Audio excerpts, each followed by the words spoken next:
So Manyata trending for wrong reasons. I don't know what content yavari kuita these days, what is happening now.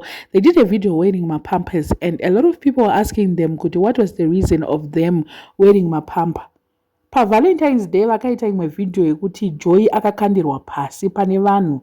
Hameno video yacho kuti yanyatsorevei and what were they trying to achieve. But this time I think this is the worst. They went outside wearing mapampers avo vakatobuda mumba and they started walking around pacomplex pavanogara ipapo. Hanzi nevamwe mainyati vapfekedzwa gogo nemapamba kudai. After that mari yacho wonyimwa. Takavanzwa kamainyati vachiti ndinoshanda ini ndinomutswa makuseni kuita content iyoyo, but nyati anopedzisira aenda nemari kumahure ake ana Triza. Hanzi mari iyoyo inozodyiwa nana Triza. Yes, content, but imwe content inoita kuti vanhu vafunge otherwise about you. DJ Towers vakamboita face yavaipfeka mapamba like this and a lot of people declared him to be a madman.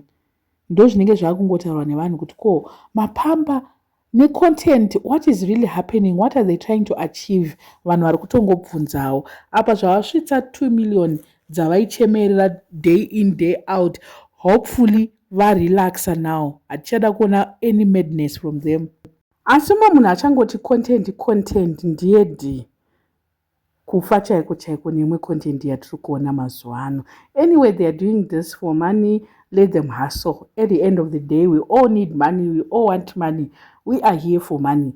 So kana vachiona zvichivaitira zvichivapa mari yakawanda, let them do, because isusu ndisani kumisa vanhu as long they are getting the money that they want. Vamwe vari kutoita zviri worse than evil. Mapamba aya I think kuti vakatokavha.